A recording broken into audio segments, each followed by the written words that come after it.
Hi friends, అందరికీ నమస్తే అండి. ఈ రోజైతే మేము శ్రీకాళహస్తి వెళ్ళామండి. ఇక్కడ చూడండి బోర్డు, శ్రీకాళహస్తీశ్వర స్వామివారి దేవస్థానం అని చెప్పి ఉంది కదా. ఇక్కడ చూడండి లోపల అయితే ఇలాగా 22 ప్లేసులు అయితే ఉన్నాయి. 22 టెంపుల్స్ చిన్న చిన్నవి. మనం కొంచెం టైం పెట్టి ఓపికగా చూస్తే అన్నీ కూడా చూడొచ్చు. పక్కనే శ్రీ ఓంకారేశ్వర స్వామి వారి జీవ సమాధి అని చెప్పి ఉంది. ఇక్కడ మనం దర్శనం చేసుకుని కొంచెం ముందుకెళ్తే ఇక్కడ దక్షిణ గోపురం ఉందండి. దక్షిణ గోపురంలోంచి అయితే మేము లోపలికి వెళ్ళాము. ఇక్కడ ఈ డోర్ చూడండి, హైట్ కూడా చాలా హైట్లో చూడటానికి అయితే చాలా బాగుంటుంది కదా. ఇక్కడ నుంచి కొంచెం ముందుకు వెళ్తే అక్కడ వినాయకుడి టెంపుల్ అయితే ఉంది. ఇక్కడ వినాయకుడికి దర్శనం చేసుకుని మనం ఇక్కడి నుంచి కొంచెం ఫ్రంట్కి వెళ్తే అక్కడైతే ఆవు దూడ అయితే కట్టున్నాయండి. ఇక్కడ పెద్ద పెద్ద గుళ్ళు ఎక్కడైనా సరే మనకి ఫస్ట్ గోపూజ ఉంటుంది కదా, గోపూజ అయిన తర్వాతనే దర్శనం ఉంటుంది కదా. ఇక్కడ కూడా గోపూజ అయిన తర్వాత ఆవుని దూడని అయితే బయట కట్టారు. వచ్చిన భక్తులందరూ కూడా అక్కడ ఆవుకి నమస్కారం చేసుకుని అయితే వెళ్తున్నారు. వీటికి రోజు అలవాటు అయిపోయామో అండి. ఎవరు వచ్చినా అవి ఏమీ డిస్టర్బెన్స్ అవ్వట్లేదు. పాపం పొద్దుట తెల్లవారుజామున లేసింది కదా, దూడ కూడా చూడండి ఎంత హ్యాపీగా పడుకుందో, నిద్రపోతుంది. ఎవరు వచ్చినా ఎవరి పని వాళ్ళది, దాని పని దాంది. దీని పక్కనే ఇక్కడ ఒక శివలింగం అయితే ఉంది.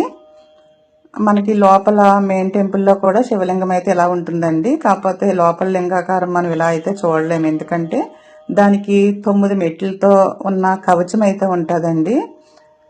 ఇది వాయులింగం కదా, వాయువు అంటే ప్రాణం కదా. ప్రాణలింగం వల్ల ఇక్కడ పూజారులు కూడా ఎవరు కూడా టచ్ చేయరంట లింగాన్ని. కంపల్సరీ అలా కవచం ఉంటుంది. లింగాకారం అంటేనే రౌండ్గా ఉంటుంది, కానీ ఇక్కడ అయితే స్క్వేర్ ఆకారంలో ఉంటుందండి. మనం ఇక్కడ మాత్రమే ఇలా ఒరిజినల్గా శివలింగాన్ని అయితే మనం చూడవచ్చు. చక్కగా ఇక్కడ చూడండి, ఫస్ట్ శివలింగం స్టార్టింగ్ అయితే సాలిపురుగు. దీని పైకి అయితే 5 శిరస్సులతో ఉన్న నాగసర్పం అయితే కనిపిస్తుంది. మధ్యలో ఉన్నదైతే ఏనుగు తల అని చెప్తారు. ఇక్కడ ఈ మూడిట్ల స్టోరీ కూడా ఉంది కదా. సాలిపురుగు చక్కగా రోజునేమో గూడల్లుతుంది.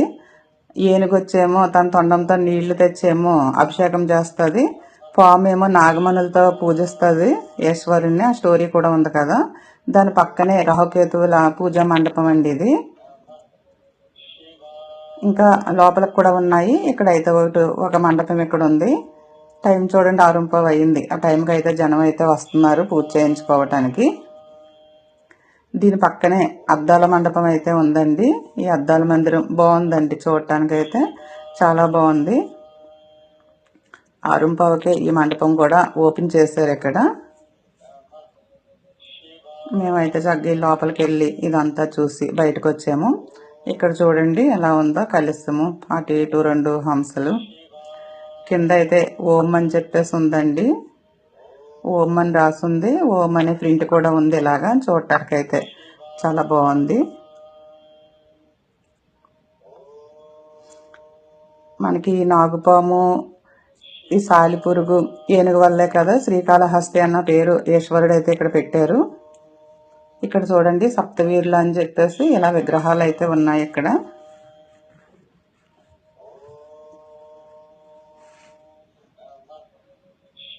ఈ సప్తవీరులు పక్కకు కొంచెం ఫ్రంట్కి వెళ్తే ఇక్కడ చూడండి ధ్వజస్తంభం కనిపిస్తుంది.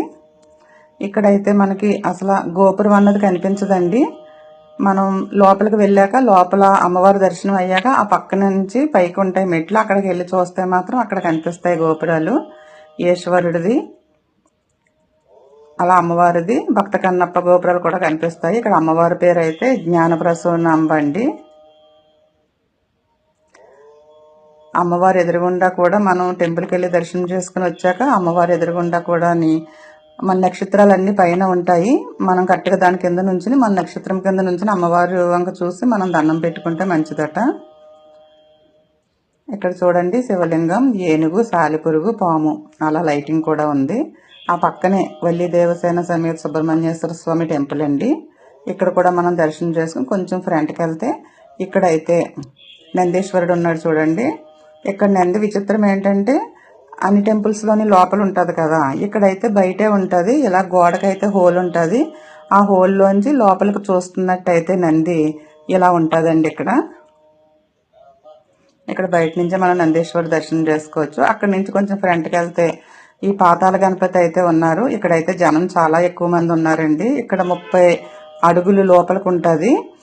సింగిల్గా ఒక్కొక్క మనిషి వెళ్ళాలండి. మనం ఎక్కువ మంది వెళ్ళడానికి కూడా అవ్వదు. 10 మందిని లోపలికి పంపిస్తున్నారు. ఆ 10 మంది దర్శనం చేసుకుని బయటకు వచ్చాక మళ్ళీ ఇంకో 10 మందిని అయితే పంపిస్తున్నారు. జనం ఎక్కువ మంది ఉన్నారు. మాకు దర్శనం అవుతుందో అవ్వదో అనుకున్నాం, కానీ బాగానే దర్శనం అయ్యింది.